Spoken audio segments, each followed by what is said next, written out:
Esta é a história de uma revolução. Um fenômeno que se espalhou como fogo no mato por todo o planeta. É uma história de visionários, de jovens rebeldes, de hippies geniais.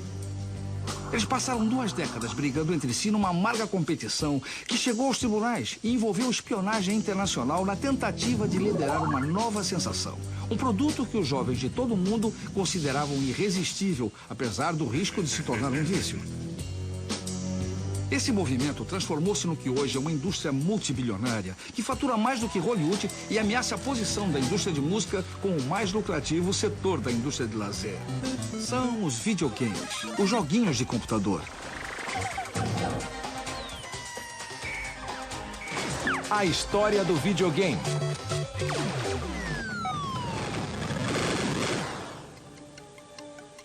Tudo começou em 1972, quando um bando de rebeldes do Vale do Silício abandonou seus empregos regulares e monótonos e resolveu tornar realidade o sonho que tinham de desenvolver jogos em computador. O patriarca era Nolan Bushnell, que tinha 28 anos e conseguiu entrar e vencer nesse negócio com um capital inicial de apenas $500. Ele fundou uma companhia que tinha o nome de jogos de dados que ele mais gostava. Em japonês, quando você vai atacar alguém ou um grupo oponente, você educadamente avisa dizendo Atari. Eu achei que essa palavra poderia ser um nome bom e bem agressivo para uma companhia.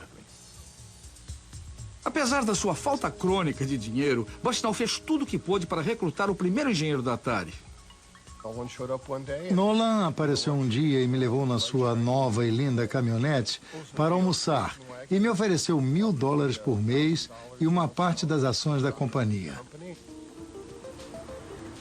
Era a época da guerra no Vietnã. Eu discordava bastante dos pontos de vista do governo americano e se alguém me dissesse que eu não poderia fazer alguma coisa, aí mesmo que eu faria. Eu resolvi topar. Quando fundamos a Atari, começamos num prédio vazio, que era meio assustador. Era uma companhia minúscula, sem qualquer recurso. Éramos só 3 pessoas lá. Foi aqui mesmo. Foi nesta pequena oficina que nasceu o Pong, o primeiro videogame de sucesso. Aqui eu montei a primeira máquina de Pong. Na realidade, Pong era para ser apenas um projeto de treinamento. Mas ele mentiu, disse que tinha assinado um contrato de fornecimento com a General Electric. Nenhum engenheiro gosta de um projeto que não leva a nada. O fato de ninguém da General Electric ter entrado em contato conosco não me fez desconfiar de que a história não era verdadeira. A primeira coisa que Al fez foi dar movimento às raquetes, depois à bola. E depois adicionamos a função que fazia o ângulo de rebote da bola mudar de acordo com o ponto em que ele batia na raquete. E com essa mudança, o jogo ficou fantástico. Mas será que o público também gostaria do jogo? Para descobrir isso, Bushnell e Alcorn instalaram seu protótipo, que haviam acabado de montar as peças, num bar perto da oficina deles. Montamos o protótipo numa caixa de madeira que estava revestida por papel colante. Grudava tudo. Colei no lado dela uma latinha para as moedas, que era de um velho joguinho de crianças, e coloquei tudo em cima de um barril. Ficamos de longe, perto de uma das máquinas de pinball, observando o que aconteceria. Um dos fregueses se aproximou da máquina e ficou olhando para a bolinha, que ficava ricocheteando em silêncio pela tela. Ele colocou uma moeda e o jogo começou. Pouco depois ele percebeu que os 2 botõezinhos controlavam as raquetes e deu a primeira raquetada. Logo depois já havia um amontoado de gente em volta dele observando o jogo. Até aquele momento, ninguém havia visto nada numa tela de televisão que não tivesse vindo de algum estúdio. Eu lembro que uma garota me perguntou: como é que vocês conseguem mandar o sinal para uma estação de televisão quando eu mexo nesses botões? O fato de que o sinal podia ser gerado ali mesmo no local estava além da imaginação deles.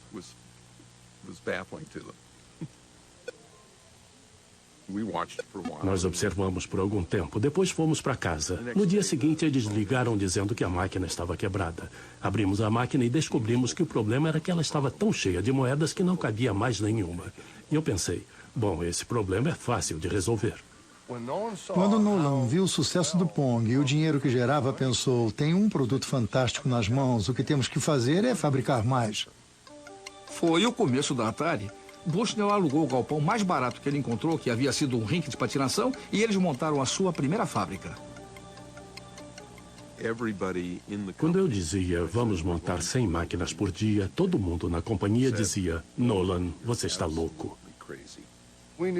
Começamos a procurar operários nas agências de emprego e convidávamos gente que passava na rua, inclusive criminosos que estavam em liberdade condicional. Havia até bandidos no meio. Era uma coisa tão amadorística que chegava a ser chocante. Umas 6 semanas, 2 meses depois, já estávamos fabricando 100 máquinas por dia. A notícia se espalhou e começaram a chegar pedidos, montes de pedidos. 10 mil Pongs só para os Estados Unidos. O Pong invadiu rapidamente todo o país. Tínhamos 24 anos de idade, recém-formados, e já tínhamos feito uma coisa que mudou o mundo. Tendo investido apenas $500, a Atari faturou seu primeiro milhão e chegou rapidamente a 3 milhões. E a versão doméstica do Pong ainda iria fazer mais sucesso. Eu achava que havia um enorme mercado potencial para o Pong nas residências. E um dia ela me disse, eu acho que dá para botar tudo isso num chip só e montar um jogo tão barato que todo mundo vai poder ter um em casa. E eu disse, então vamos lá. Esse é um dos primeiros chips do Pong. Toda a lógica que fazia funcionar o jogo operado por moedas foi colocada aqui. E cada chip destes custava uns $10. E a gente montava o jogo e vendia por $100. Encontrar alguém que vendesse o Pong doméstico foi um desafio bem maior.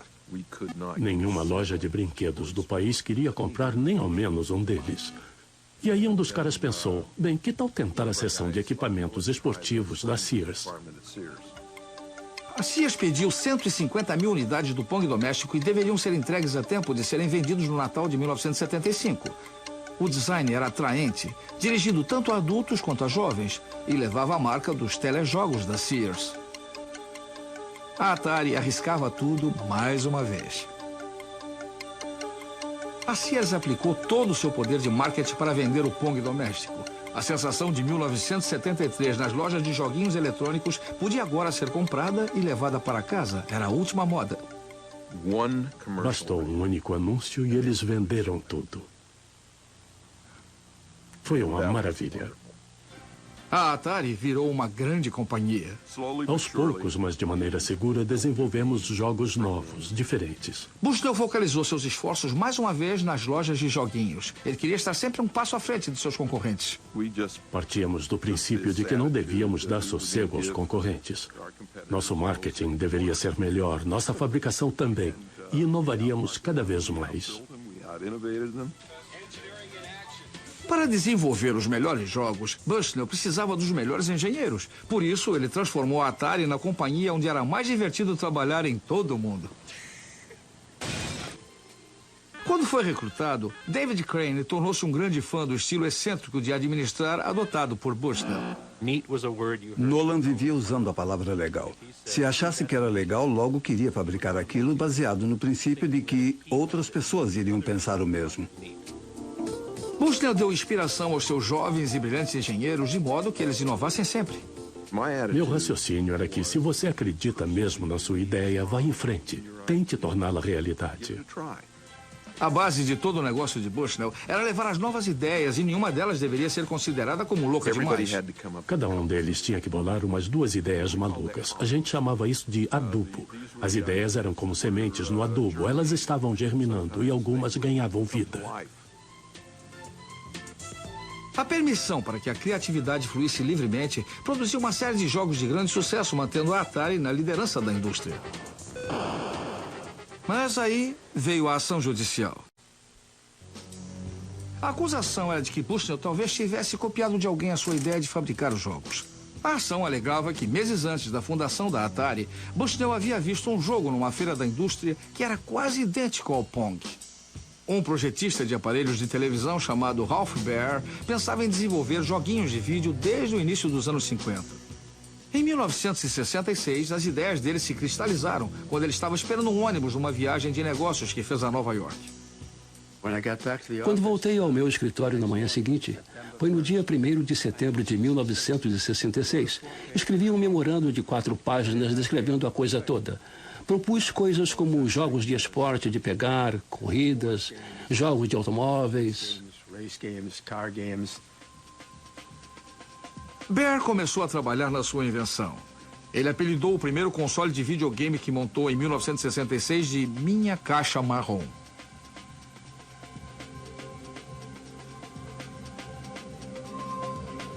Seu primeiro jogo foi de pegar. Eram 2 pixels se perseguindo pela tela.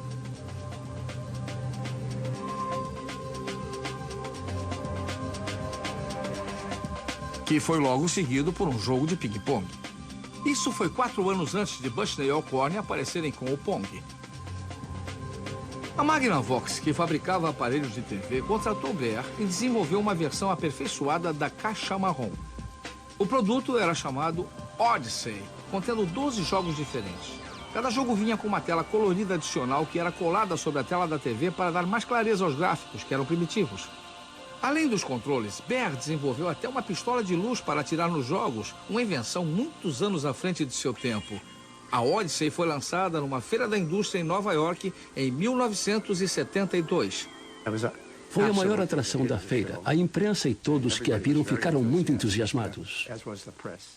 A Magnavox apresenta Odyssey, 12 emocionantes jogos eletrônicos que você pode jogar na sua TV. Um nome interessante aparecia na lista de visitantes de outra feira da indústria, levada a efeito no Vale do Silício no dia 24 de maio daquele ano. Nolan Bushnell. E ele usou a Odyssey, jogou o ping-pong. O fato é que eu realmente vi os jogos da Odyssey e não achei que fossem uma coisa brilhante. Se Bushnell se inspirou na Odyssey ou não, já não importava, porque Ralph Baer havia patenteado os seus jogos. Aqui nesta patente pode-se ver em letras miúdas que ela foi registrada em janeiro de 68. Há um aparelho de televisão aqui com 2 controles na parte de baixo. Com base nas patentes de Baer, a Magnavox processou a Atari. Nossa posição sempre foi clara. Só concordamos em pagar se o valor for menor do que a defesa vai nos custar. Depois de 4 anos de negociações, Bushnell e Baer encontraram-se pela primeira vez nos degraus da Corte Federal de Chicago em 1976. Para evitar que a ação fosse a julgamento, Bushnell e o advogado dele concordaram em pagar direitos autorais, reconhecendo a patente de Baer. Dias depois apresentaram uma minuta de acordo que previa o pagamento antecipado da licença de fabricação por um valor bem baixo. A Magnavox aceitou um pagamento equivalente a $400 mil. Foi uma solução justa para Ralph Baer, mas ele ficou sem a fama internacional da qual Bushnell desfrutava.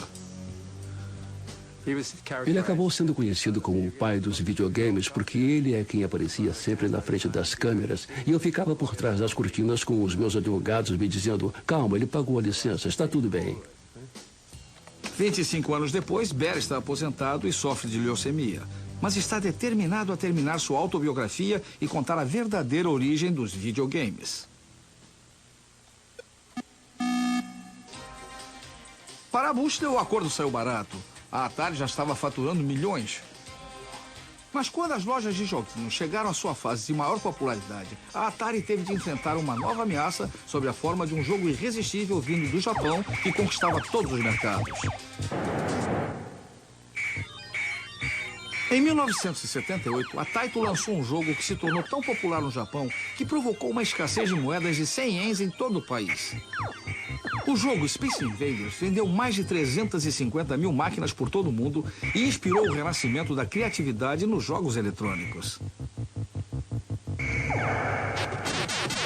A Atari respondeu com a sua própria linha de jogos onde se atirava e se viajava pelo espaço.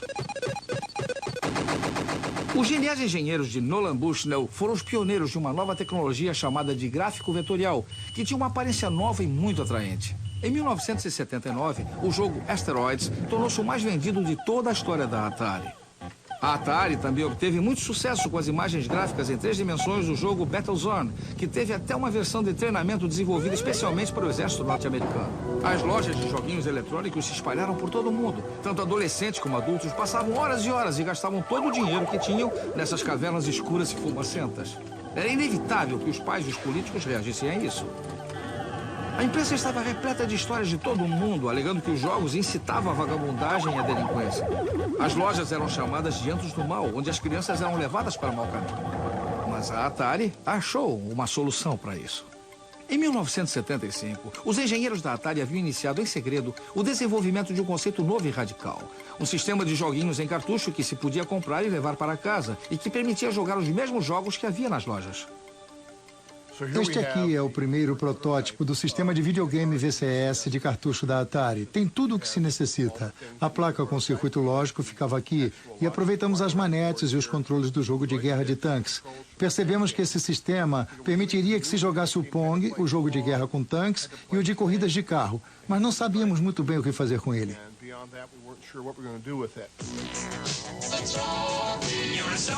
O VCS foi lançado em 1977. Seu acabamento era bonito, em imitação de madeira, os comandos eram muito bem projetados e ele trazia as primeiras manetes para uso doméstico. Como a Atari era líder na produção de máquinas de sucesso para as lojas, eles puderam desenvolver uma série completa de cartuchos de VCS para serem jogados em casa. Virou mania ter esses cartuchos. Em 80, a Atari comprou os direitos da versão doméstica de Space Invaders. Chegou o Space Invaders da Atari. Agora você pode jogar o videogame mais famoso do mundo na sua própria casa. A aeroespacial chega à sua televisão. Naquele Natal foram vendidos milhões de aparelhos VCS para que os adolescentes pudessem jogar Space Invaders em casa.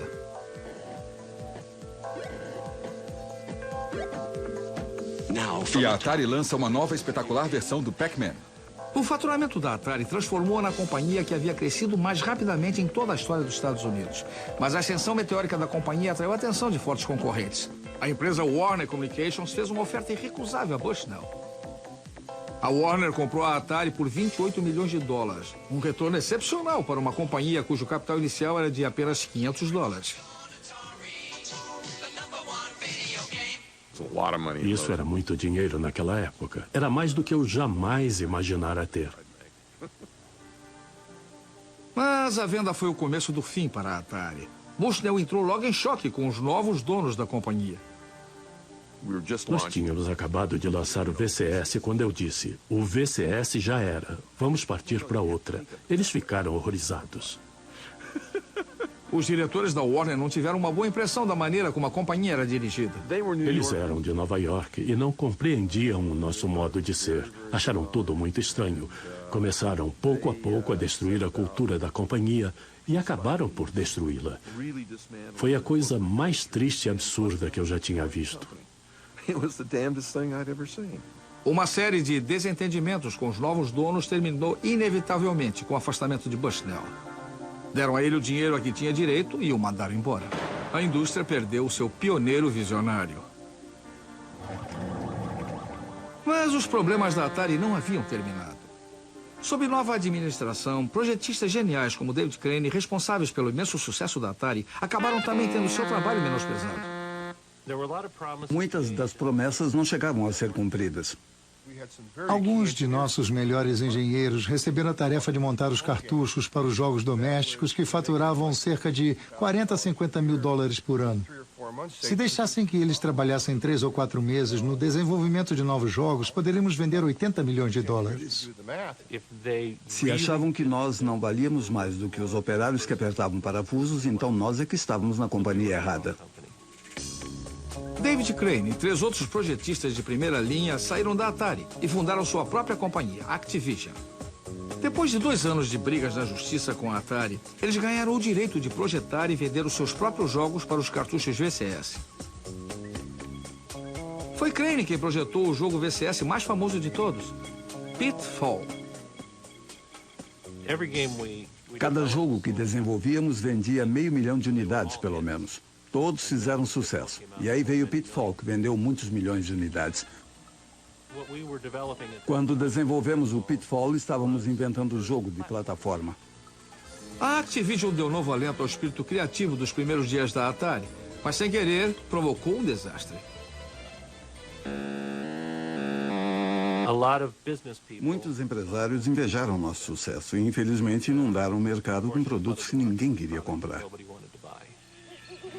A Atari contribuiu para a perda de confiança que o público tinha nos videogames ao lançar produtos de qualidade inferior, como o ET. Milhões de cópias desse jogo acabaram no lixo. O mercado de videogames despencou e, em 1983, a Warner perdeu mais de 230 milhões de dólares somente no segundo trimestre do ano.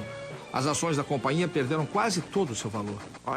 Eu me arrependo de ter vendido a Atari para a Warner. Foi a maior burrice que eu fiz na vida. A Warner vendeu a Atari em 1984 e com isso desapareceram os videogames feitos nos Estados Unidos. Mas em outros países, uma nova geração de projetistas de videogames que tinham então uns 12 anos de idade começou a reerguer a indústria a partir de seus quartos de dormir e estavam prestes a se tornarem milionários ainda na adolescência. No início dos anos 80, os adolescentes ingleses estavam tramando uma revolução nas salas de aula, nos recreios e nos seus quartos. Eles eram os garotos mais quadrados da escola, fãs de ficção científica, eram muito bons em matemática, mas tinham poucos amigos. Apesar disso, eles em breve ganhariam milhões. Tudo começou por diversão e logo se transformou numa obsessão e depois numa carreira. Os gêmeos Philip e Andrew Oliver eram adolescentes ingleses típicos. Seus pais não admitiam que eles tivessem um joguinho eletrônico para brincar na televisão, mas achavam que o computador era uma ferramenta educativa. Exatamente naquela época, uma série de computadores domésticos baratos chegou ao mercado, entre eles o ZX Spectrum e o Commodore 64. Milhares de pais britânicos compraram esses computadores para seus filhos para ajudá-los a fazer os deveres de casa, mas a criançada tinha outros planos. Sem ninguém para dizer que eles não podiam fazer aquilo, eles descobriram que podiam desenvolver jogos tão bons quanto os das máquinas de jogos eletrônicos e talvez até melhores. Os jogos mais empolgantes eram os das lojas, mas o problema com as lojas era que eles tomavam as moedas da gente em troco de um minuto só de jogo. Já os jogos em computador permitiam que as crianças jogassem todas as tardes se elas quisessem. Os gêmeos Oliver aprenderam por eles mesmos a desenvolver os programas dos jogos. Em 1982, com apenas 13 anos de idade, eles mandaram um jogo para uma revista de jogos e ele foi aceito. O jogo se chamava Road Runner. Era muito legal chegar na escola e mostrar o jogo para a turma e dizer que era nós que fizemos e jogar com os outros meninos. Eram só blocos, cada um de uma cor, que corriam para cima da tela e o caminhão vinha na outra direção. A gente desafiava um ao outro. Vamos ver quem aguenta mais? E a coisa ia ficando cada vez mais estreita e mais complicada, mais aleatória, e um acabava fora. A revista pagou $70 a eles. Muito dinheiro para garotos de 13 anos. Depois eles tiveram uma chance de aparecer na televisão. Mandaram um jogo para um concurso levado a efeito por um programa para crianças. Nós escrevemos o jogo, mandamos para lá, ganhamos o primeiro prêmio e aparecemos na televisão. Foi legal, mas também foi muito engraçado, porque depois do concurso nos disseram que o único jogo que foi mandado foi o nosso. O que queriam era que as crianças desenhassem no papel, mas nós escrevemos um jogo mesmo. Choveram ofertas de compra para os jogos deles e a diversão dos gêmeos transformou-se numa indústria de fundo de quintal. Nós fizemos uma porção de jogos. Este era o P Assassino e este era o P das Cavernas. A gente trabalhava direto, a noite inteira, e tinha escola na manhã do dia seguinte. E a gente separava em partes o que ia fazer. Todas as flechas voando e as pedras caindo, e aí a gente juntava aquilo. Íamos dormir e quando acordávamos já estávamos com mais um truque na cabeça para o jogo. A gente ficava mudando e de repente os passarinhos começavam a cantar na janela e ficava mais claro lá fora. E a gente ouvia o leiteiro chegar. Isso aí. Os editores distribuíam seus jogos por todo o país, mas os gêmeos recebiam muito pouco dinheiro por eles. Quando fizeram 18 anos, seus pais resolveram que deveriam ir para uma faculdade e depois conseguir bons empregos. Mas um dos professores deles convenceu os pais a darem um ano aos meninos para que tentassem transformar seu hobby em um negócio. Poucas semanas depois, a vida deles passou por uma revolução quando se encontraram com os irmãos Darling. Richard e Dave Darling vinham também desenvolvendo seus próprios jogos desde que tinham 11 e 12 anos, respectivamente. Mas eles não estavam satisfeitos com os baixos valores que as companhias de jogos ofereciam aos projetistas adolescentes. Começaram então a vender seus jogos pelo correio e fundaram sua própria companhia, cuja sede era num dos quartos da casa deles. Duplicavam os jogos em fitas cassete, imprimiam os rótulos que eles mesmos desenhavam e chegaram a vender 1 milhão de cópias de jogos. Quando tinham apenas 17 e 18 anos, fundaram sua própria editora de jogos, chamada Codemasters. E na primeira feira que visitaram, eles conheceram os gêmeos Oliver, que tinham 18 anos. Os gêmeos Oliver entraram e fizeram uma demonstração de um dos jogos que eles já haviam desenvolvido. Eles disseram, ótimo, oferecemos a vocês $15 mil por esse jogo. Ficamos embasbacados.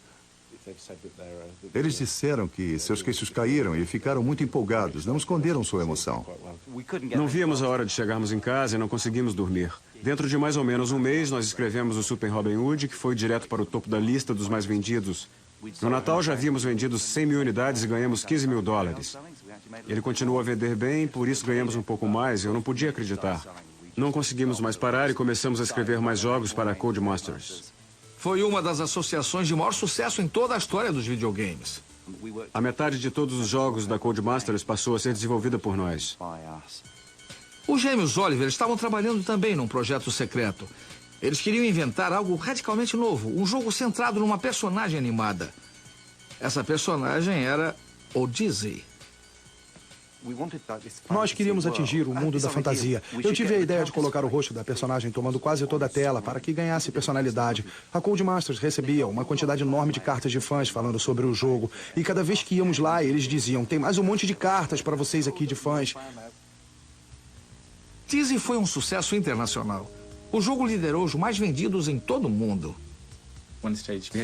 Tínhamos jogos diferentes do Dizzy colocados em primeiro, segundo e terceiro lugares nas paradas de sucesso.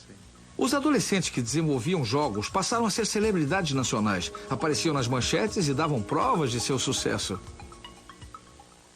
Muitas Ferraris foram compradas por caras que pensavam que tinham passado no teste, mas eu acho que aquelas Ferraris não duraram muito nas mãos deles.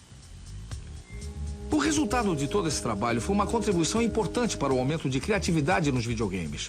Eram jogos desenvolvidos por jogadores para jogadores. Graças à era dos computadores domésticos, a Inglaterra podia agora contribuir com mais projetistas de jogos e programadores do que qualquer outro país. Eu me lembro de dizer a um jornalista, eu acho que um dia este negócio vai ser maior do que a televisão. Hoje em dia, a indústria britânica de videogames já exporta mais do que a soma das exportações das indústrias britânicas de cinema e de televisão. Mas no início dos anos 80, enquanto os adolescentes ingleses eram as maiores estrelas do videogame, novas estrelas estavam nascendo no leste. A base da indústria estava a ponto de mudar novamente. A indústria de jogos de computador, que havia começado com a Atari na costa oeste da América há 30 anos, é dominada hoje pelo Japão.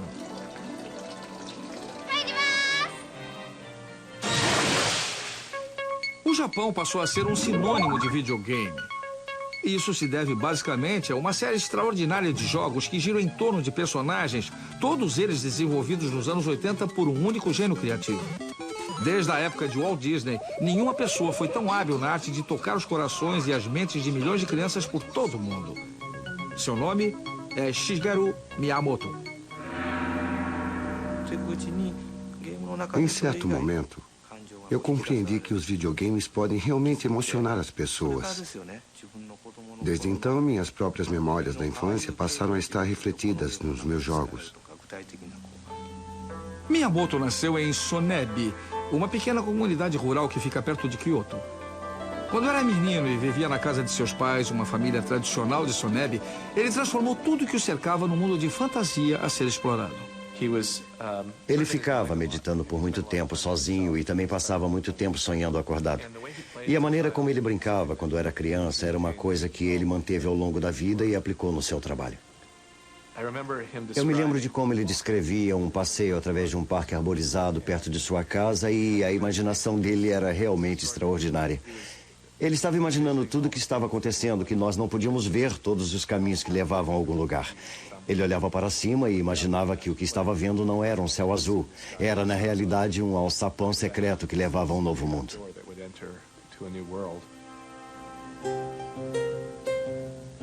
Em 1980, Miyamoto levou sua visão e sua imaginação para a Nintendo. Sediada na antiga capital Kyoto, a companhia já fabricava a Hanafuda, um baralho japonês tradicional, havia quase 100 anos. Mas, quando seu presidente, Hiroshi Yamauchi, viu o sucesso que faziam jogos como Space Invaders, ele transformou a Nintendo numa companhia de videogames.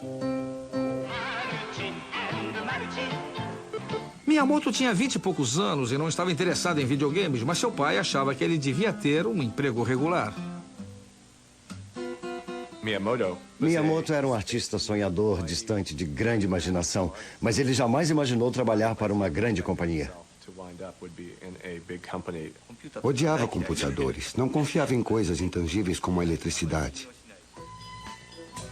O próximo passo no seu destino foi uma chamada para resolver uma crise nos Estados Unidos. A Nintendo havia aberto uma pequena filial em Seattle.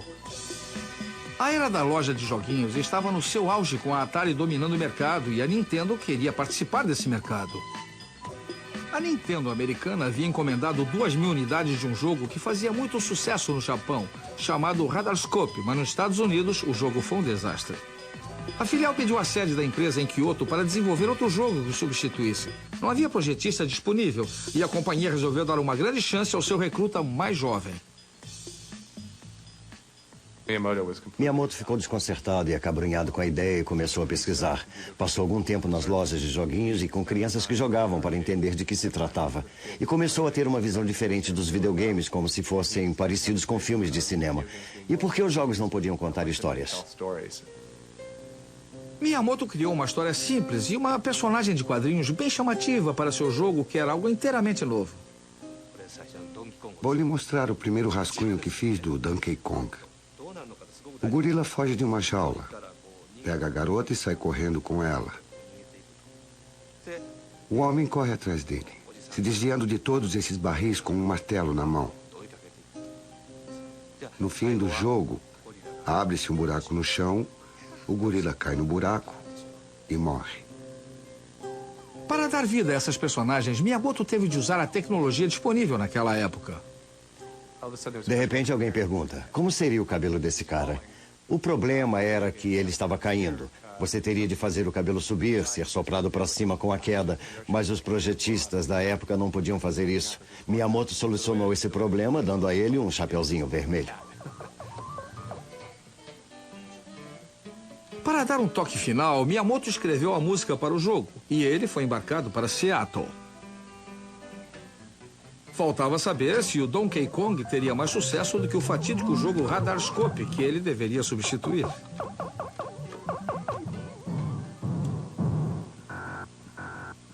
Os empregados da companhia em Seattle viram o jogo e acharam que seus colegas japoneses haviam enlouquecido. Tentando evitar outro desastre, os funcionários da Nintendo americana resolveram testar o jogo num bar das proximidades, exatamente como a Atari fizera com o Pong uma década antes. No dia seguinte, eles voltaram ao bar, abriram a caixinha de moedas e, para surpresa geral, havia uns $30 em moedas naquela caixinha.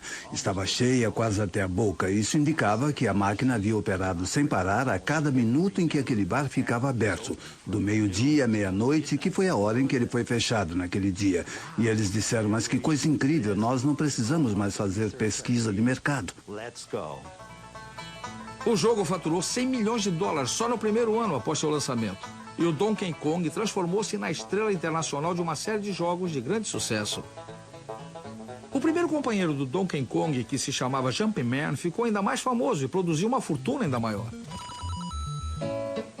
Em 1985, a Nintendo anunciou o lançamento de um novo aparelho para o mercado americano de joguinhos domésticos chamado Sistema Nintendo de Diversão, cujas iniciais em inglês eram ENS. Como isso foi logo depois do colapso da indústria americana de videogames, a maioria dos entendidos no assunto achou que eles tinham ficado loucos, mas a Nintendo tinha uma arma secreta. Miyamoto elevou os videogames a um novo patamar com a sua fantástica criação seguinte.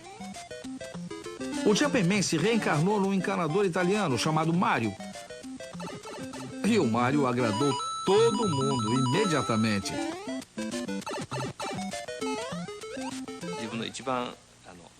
O Mario pode fazer coisas incríveis, como pular muito alto.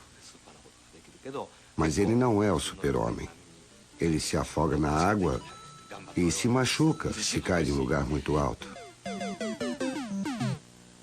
Miyamoto criou um mundo para ser explorado pelo Mario, um mundo cheio de tubos, esgotos, beiradas e barrancos íngremes, além de um verdadeiro exército de monstros muito coloridos para que ele os combatesse.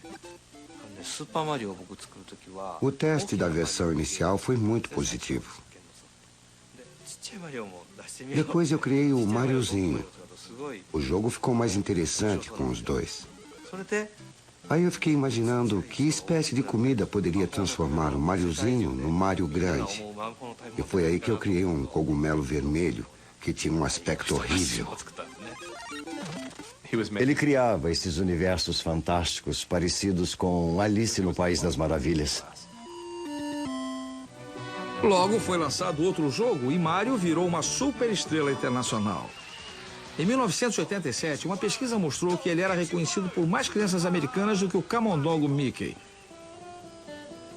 E aí Miyamoto trouxe à luz sua obra-prima.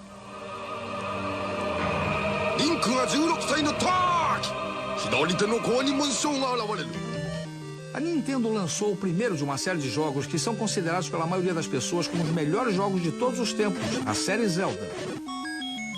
A lenda de Zelda foi além das formas planas de simples níveis. Ela ofereceu aos jogadores um enorme mundo mágico para ser explorado livremente. A história começa com uma criança de pé no meio de uma planície. Ela não tem nem espada nem escudo. O jogador inicia por dar um nome à criança, mas depois disso não tem ideia do que deve fazer. Ele começa a explorar a planície procurando coisas para fazer. Era um conceito muito audacioso na época. A série Zelda foi inspirada pelos passeios da infância de Miyamoto pelo mato em volta de sua casa. Eu subi num morro, atravessando uma floresta e uma pedreira. E finalmente cheguei a um grande lago. Foi uma grande surpresa para mim encontrar um lago tão grande nas montanhas. Parecia um oceano. Essa imagem é muito usada em Zelda. Ofereci muitos itens diferentes a serem descobertos no jogo Zelda. Esses itens estão lá para ajudar o herói a se transformar de uma criança em um adulto completo. Quando a criança cresce, o jogador pensa, eu estava com medo, mas agora sou muito forte. É esse o tipo de jogo que eu queria fazer. A Lenda de Zelda é um jogo que pode durar 100 horas até seu final e que deixou perplexos, fascinados e exaustos jogadores de todo o mundo. Foi uma sensação que quebrou todas as normas e definiu um gênero de videogame que desde então vem dominando o mercado. Até o fim dos anos 80, a Nintendo vendeu mais de 30 milhões de jogos e atingiu, nessa época, a extraordinária percentagem de 80% do mercado mundial de videogames. A Nintendo transformou-se na dona da indústria de videogames.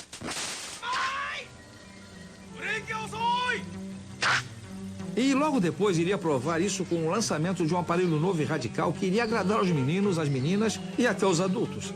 Só faltava um jogo perfeito para acompanhar o lançamento. Mas para conseguir esse jogo, eles teriam de arrancá-lo das mãos de ferro do serviço secreto russo, a KGB. Nos fins dos anos 80, criou-se por trás da cortina de ferro uma amizade entre dois projetistas de videogames que iria tornar famoso um desses homens e o outro muito rico, além de transformar o Game Boy da Nintendo na máquina de maior sucesso de toda a história. A base daquela amizade era um jogo chamado Tetris. Em 1988, um projetista holandês de videogames e também editor chamado Hank Rogers era importador de novos jogos para o Japão. Eu encontrei o Tetris em 1988 na feira de produtos eletrônicos para consumidores em Las Vegas. Era o que eu fazia. Eu costumava ir a essas feiras e descobrir jogos que eu gostasse e aí eu os trazia para o Japão. O meu negócio era esse. Eu joguei o Tetris e fui embora. Depois voltei e joguei de novo e fui, e voltei e joguei de novo. Eu senti que aquele era um jogo de muita substância. Eu fui atrás dele. Alexei Pajitnov, que mora agora em Seattle, criou o Tetris em Moscou em 1984. Pajitnov estava trabalhando com programas de inteligência artificial e reconhecimento de voz e desenvolveu o Tetris para ser um exercício que permitiria testar um computador novo. Eu sempre me interessei por pequenos quebra-cabeças, jogos e todas essas pequenas diversões matemáticas. O Tetris era baseado num quebra-cabeças russo tradicional chamado Pentaminos. Há 12 formatos diferentes e todas as peças disponíveis são feitas de 5 quadrados. A versão do Pentaminos que Pajitnov desenvolveu tinha peças feitas de 4 quadrados em vez de 5. Ele deu o nome de Tetris por causa da palavra grega tetra, que significa 4.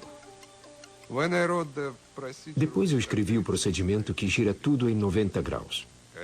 Eu gosto que a coisa funcione quando você aperta os botões e aí me veio a ideia de um jogo em tempo real. A ideia genial de Pajitnov foi transformar o Tetris numa corrida contra o tempo. As linhas completadas eram eliminadas da tela, o que permitia que se jogasse continuamente e indefinidamente. Mas à medida em que as peças desciam mais e mais depressa, o desafio ficava progressivamente mais difícil.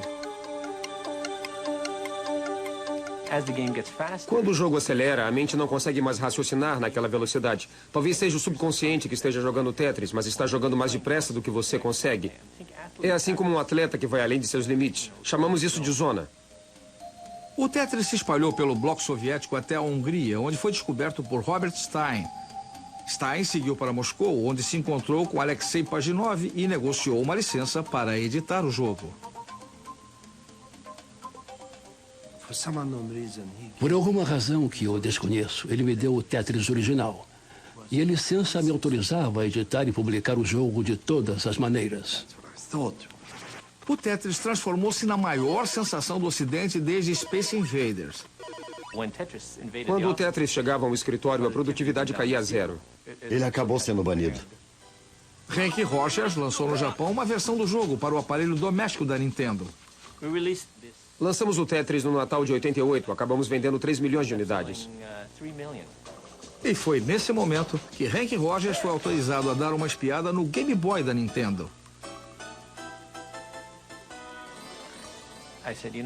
Eu disse, acho que tem o jogo perfeito para o Game Boy. Mas Rogers enfrentou uma forte concorrência do Robert Stein para conseguir garantir o direito à venda do Tetris para aparelhos manuais. Eu descobri esse produto, por que não posso vendê-lo? Peguei o primeiro avião. Sem saber, Rogers e Stein voaram para Moscou exatamente no mesmo dia. Eles ficaram no mesmo hotel, mas nunca se encontraram. A televisão não funciona, nem o rádio. Aquilo confirmava a ideia que todo mundo tinha de como eram as coisas atrás da cortina de ferro naquela época. E era assim mesmo, era meio assustador. Rogers foi para Moscou sem saber nada sobre a União Soviética e sem saber falar russo. Ele sabia que estava procurando por uma entidade chamada Elorg e mais nada. Ficou surpreso quando conseguiu contratar com grande facilidade uma intérprete que falava inglês perfeito. Seu nome é Ala. Todos esses caras são agentes da KGB. Não há possibilidade de um intérprete estar lá esperando para ajudar alguém a fazer negócios. Este é o prédio, não é? É, esse é o prédio. Todas as reuniões tinham de ser aprovadas pela KGB e, é claro, eu apareci do nada. Finalmente, o Sr. Belikov desceu e eu expliquei a ele que eu havia publicado o Tetris no Japão. E ele disse, em que máquina foi isso? E eu disse que tinha sido para a Nintendo. E aí ele falou, mas nós nunca autorizamos ninguém a vender isso.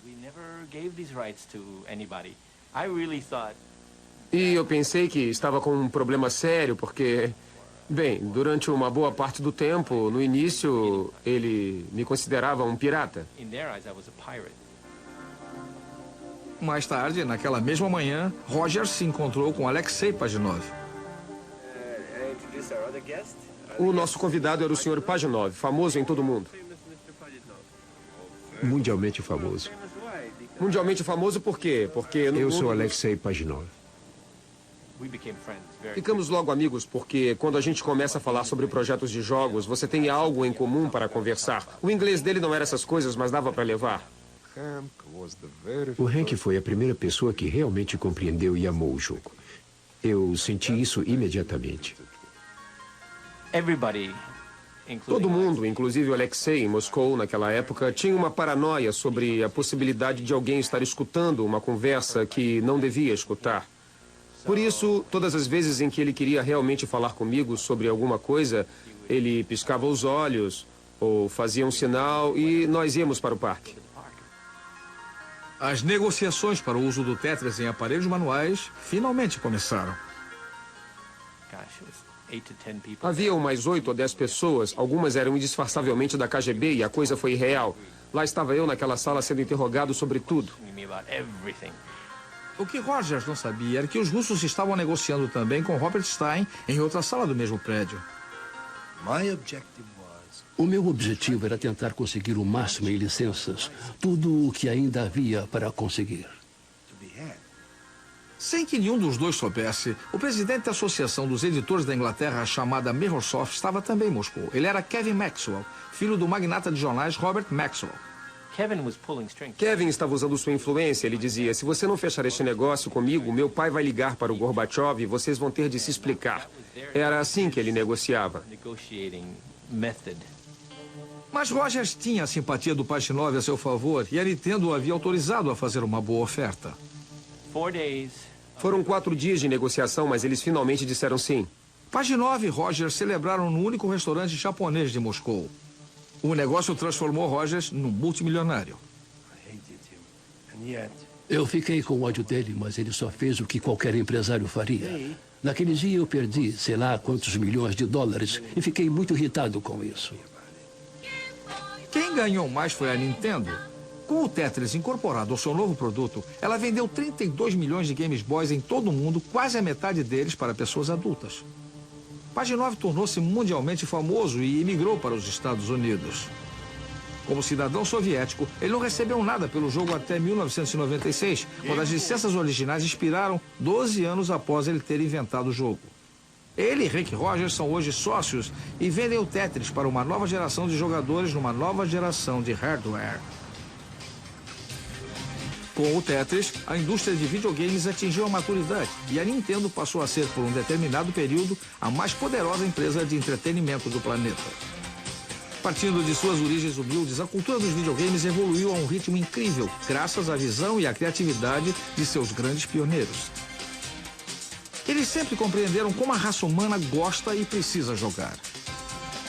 Eles abriram as portas de um maravilhoso mundo novo, no qual quem entra nunca mais sai. Versão brasileira Sincrovídeo.